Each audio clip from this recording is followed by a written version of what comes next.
Bukan tidak sebelah beda Pak Hakim. Gini yang mulia. Ini bukan saya dan kita semua belajar ilmu hukum. Iya, ada definisi umum tentang keonaran. Masa ikutin definisi menurut dia? Siapa yang mau ikutin? Tadi Pak Hakim bilang versi dia. Ya, menurut nggak pemahaman bisa. dia, Harus versi hukum. Nah, kalau menurut versi dia tidak benar. Ya itu kan menurut saudara. Saya tadi bilang. Jadi gini Pak. Iya. Jadi gini. Ini bukan perdebatan ya, tolong dipahami. Ini sidang. Ya, ini sidang, mohon maaf ini sidang ya. Nggak ada masalah. Iya, ini sidang. Jadi bukan kita bukan kita masalah berdebat. Iya, memang iya betul. Ya, iya. Tapi saksi tidak bisa dipaksa mengikuti pendapat saudara. Ini pengetahuan umum yang dia tidak sesuai dengan pengetahuan umum. Ya ditanggapi aja di Ya, dalam. ya silakan ditanggapi bahwa saksi ini tidak benar. Itu aja sudah. Saya kira ini tolong diberi waktu bagi kami untuk menggali. Pak nanti juga tadi. Iya, sudah saudara paling banyak kita berikan waktu karena semuanya bertanya. Iya. Nggih, kita kasih kesempatan. Nggih, kita kasih kesempatan. Silakan. Ya, oleh karena tapi itu, mohon ini ya diperhitungkan lah karena saksi ini kan juga yang mulia. mutu latar belakang saksi juga Terpatok dengan saksi harus habis. Seandainya selesai ini ditunda kami tidak ada masalah. Ketimbang kita memaksakan selesai kemudian kebenaran material tidak bisa kita gali, kita yang rugi. Bukan saudara yang mengatur sidang ini ya, kami yang mengatur sidang di sini. Kami terserah kami. Iya makanya. Kemudian narasinya kita harus selesai.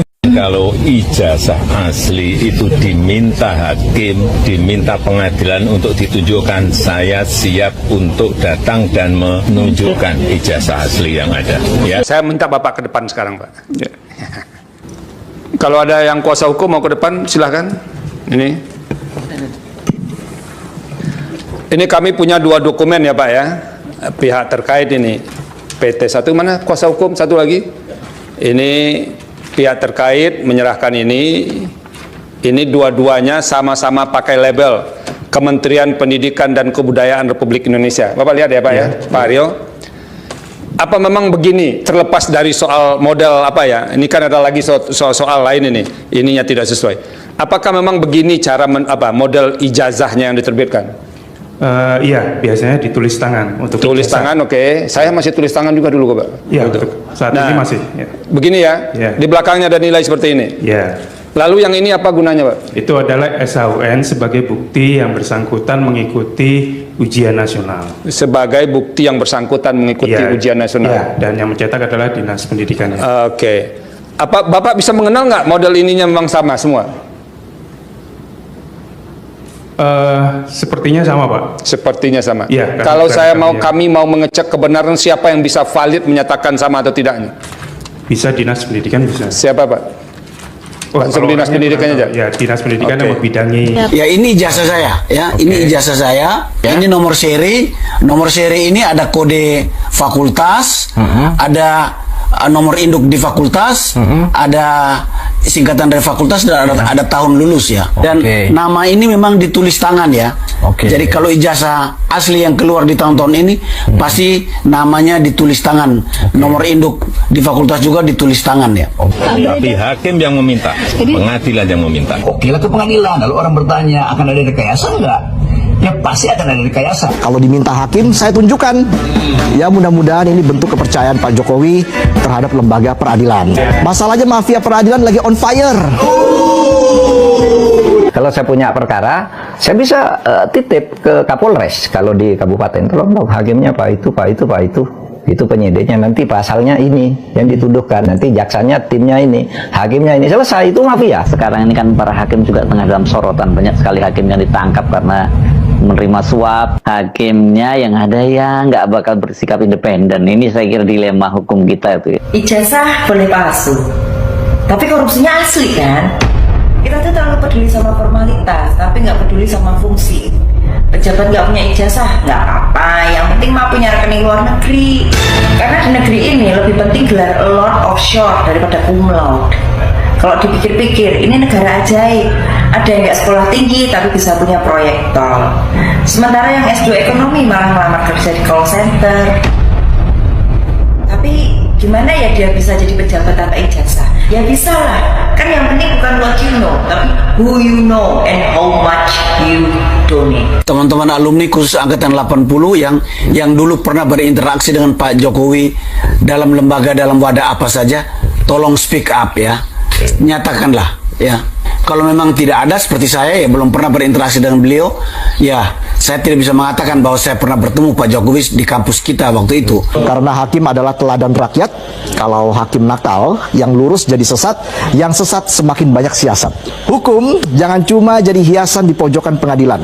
Negara ini nggak cuma butuh hakim yang pintar dan hafal pasal, tapi hakim yang jujur dan punya moral. Karena percuma hafal pasal kalau vonisnya tergantung amplop tebal. Pengadilan atau pasar, kok jualan pasal? Harga pasal bisa dinego, putusan bisa dapat promo, dan cashback tergantung besaran saldo. Hakimnya nggak tegas, advokatnya culas, korporasinya bebas, rakyatnya panas.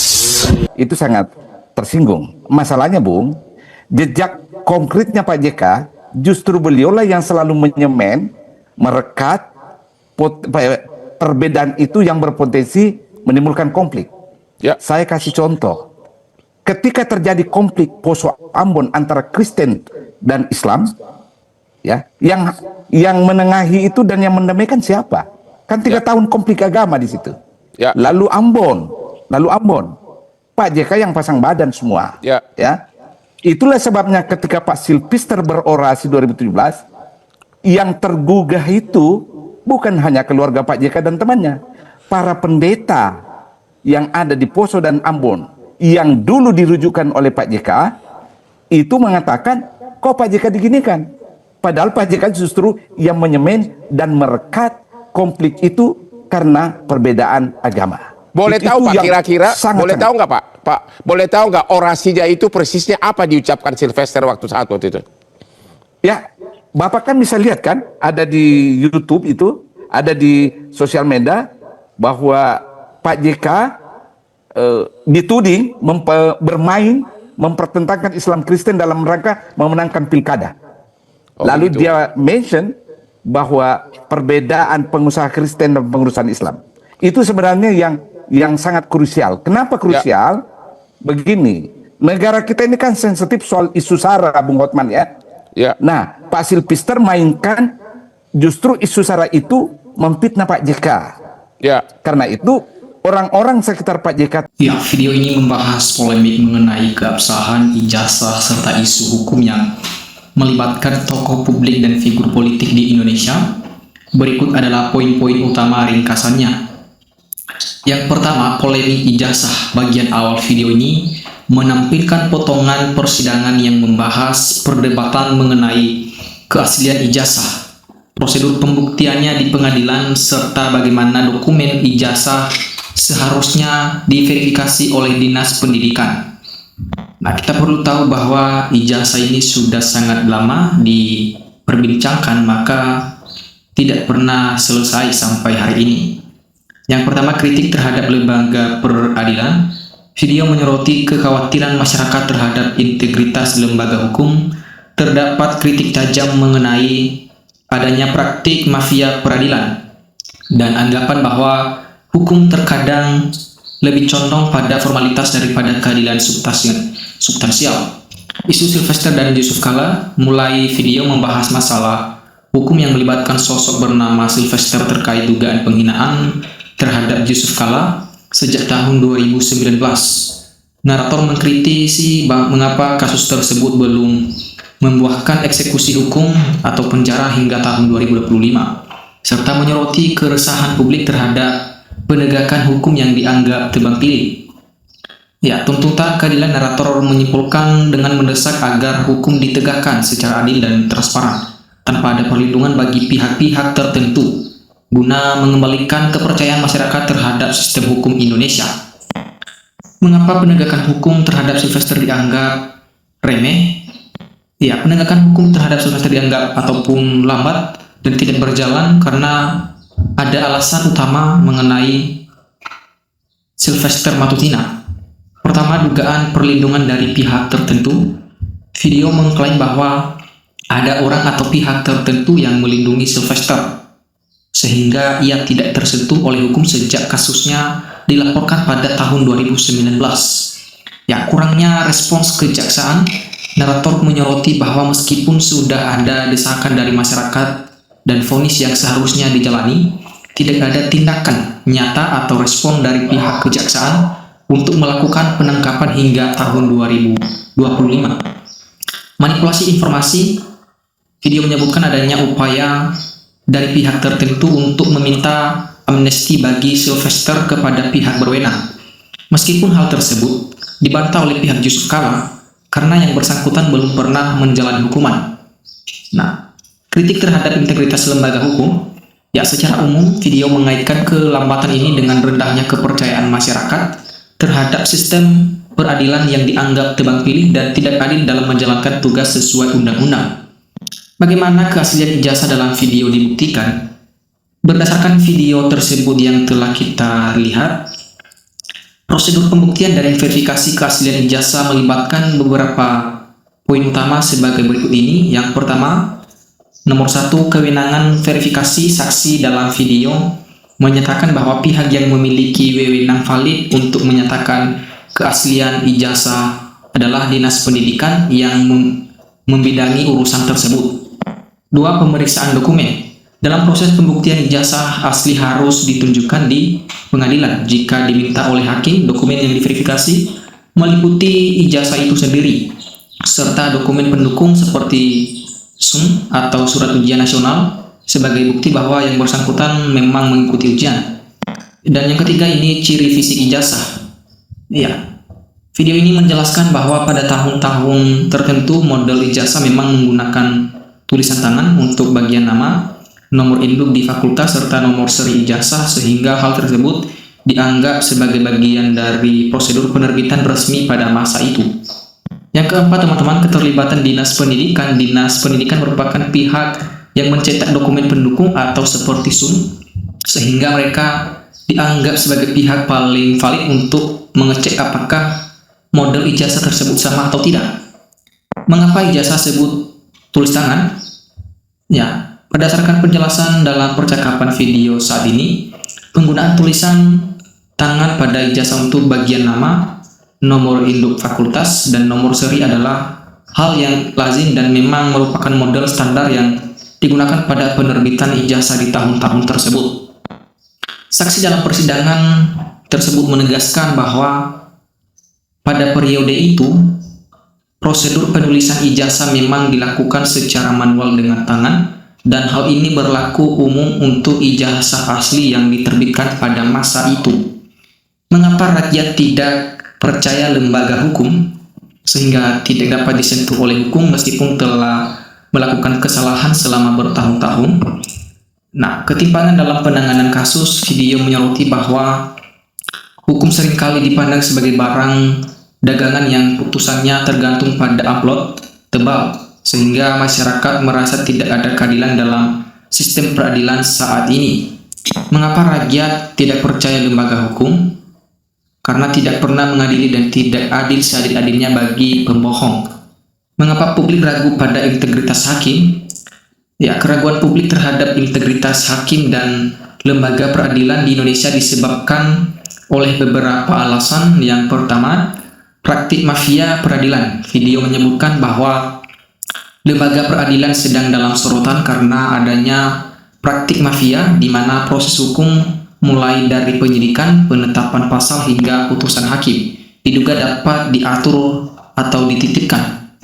Korupsi dan suap. Narator menyoroti banyaknya hakim yang ditangkap karena menerima suap, yang menurut di video ini membuat hakim tidak lagi mampu bersikap independen dalam menangani perkara. Hukum sebagai barang dagangan. Terdapat kritik bahwa hukum seringkali hanya peduli pada formalitas, namun mengabaikan fungsi keadilan. Video menggambarkan pengadilan seolah-olah menjadi pasar di mana harga pasal bisa dinegosiasikan, putusan bergantung pada amplop tebal atau uang sogok atau besaran saldo. Ketimpangan penegak hukum. Narasi dalam video menyoroti adanya tebang pilih dalam penegakan hukum di negeri ini, yang dimana pihak-pihak tertentu seolah kebal hukum dan tidak bisa disentuh sama sekali oleh hukum meskipun telah melakukan kesalahan selama bertahun-tahun, yang menyebabkannya hilangnya kepercayaan masyarakat. Mengapa Sylvester disebut berbohong soal Yusuf Kala?